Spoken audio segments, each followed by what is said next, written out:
Van kérem 4 darab bárányka lábaszték Ausztráliából. Nézzük. Arra jöttem rá, hogy én nagyon szeretem a bárányt, hogyha jól meg van fűszerezve. Hú, lopásgátló. Amúgy nem eszem meg. Ugye ez nem birka, tehát ez a fiatal báránykának a húsa. Nem annyira vészes, mint a birka. De van, amikor érzem a szagát és nem bírom. De jó, megfűszerezzük. Tehát sóbors, ki hogy szereti. Fokhagyma. Én most úgy döntöttem, hogy ez tárkony. Tehát ez most tárkonyos bárány lesz. Így. Jól összemancsigoljuk. Jöhet rá az olívaolaj. Bármilyen húst pácolhatsz, bárhogy, tehát ez egy nem olyan nagy ördöngőség. Nem azért mutatom, hogy esetleg nem tudná valaki az én csoportomba, vagy a követőim között, de mindig van, akinek lehet, hogy épp ez is egy fontos információ. Na, ezt szépen összemancsigoltuk, és megy a hűtőbe egy éjszakára. Holnap sütöm. Lássunk neki, a tegnap bepácolt báránylábacskám itt van kiszedve, gyönyörű szépen néz ki. Ami köret lesz mellé, van nekem ilyen nagyon szép kék sajtom, hát szinte zéró a szénhidrát benne, 0,1-et én nem veszem semminek, úgyhogy ebből fogunk sajt öntetet csinálni, mégpedig cranberry, az magyarul vörös áfonyával, és lesz még mellette köretként, hát ez nem tudom ezt minek kéne mondjam, töknek vettem, úgy néz ki, mint egy cukkini, a cukkini is tök persze, tehát valami tökféle, ezt fogom egy kicsit felkockázni és megpirítani, megsütni. Ez lesz ma az ebéd, lássunk neki! Bárány húsikat berakjuk sülni.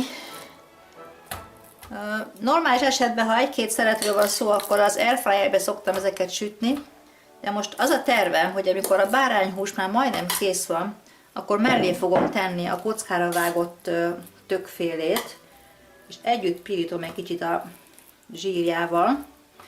Úgyhogy ez a terv. Megy a sütőbe, alufóliával le fogom takarni egy kicsikét, hogy puhuljon is, és aztán megpirítjuk.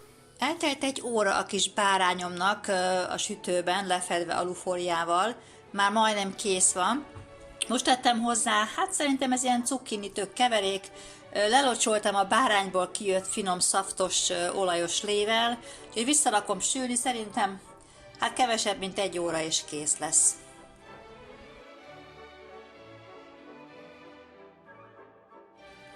Hát kezdjük a műveletet. Vaj bent van a kis teflon lábosunkba. Először is felmelegítjük a vajat. A vaj szépen felolvadt. Jöhet bele a sajt. Megmondom őszintén, ez egy nagyon finom sajt, aki szereti a sajtokat. Én nem vagyok annyira ennek a kék sajtnak a híve, de így sajtszósznak meg tudom enni. Lehet, hogy a penészes dolgok taszítanak, ez ilyen mentális probléma. Ez van. Na. És most hagyjuk szépen felolvadni. Nem sietjük. Tehát takarékon van ez az egész. Na nézzük, mi van itt. Na, szépen puhul. Isteni az illata. Ha így megvan, én most fogok hozzáönteni egy kis tejszínt. Őszintén megmondom, én soha nem csináltam sajtkrémet szakácskönyvből vagy recept alapján, mindig ahogy nekem tetszett, úgyhogy nekem ez így tetszik. Szépen elkeverem. És mivel sokat ebben nem kell foglalkozni, csak egyet rottya, már most bele is rakom a vörös áfonyát, és egy 5-10 perc múlva, ahogy ezek összefornak, hagyom talán lefedve egy picikét, ennyi bőven elég, sőt lehet sok is. Annyi, hogy még megkóstolom, hogy kell-e bele só, mert a sajtok azért trükkösek, némelyik sós, némelyik nem.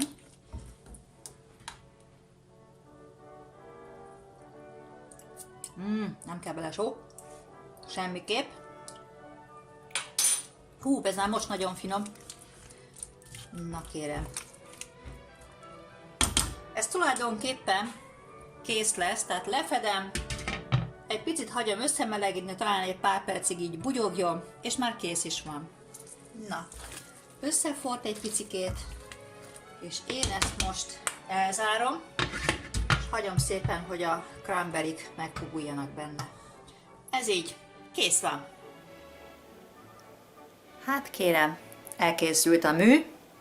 Tökéletes ketogén makrókkal rendelkezik, majd látni fogjátok a videó végén. Hát mit mondjak, nekem rettentően tetszik. Jó étvágyat hozzá!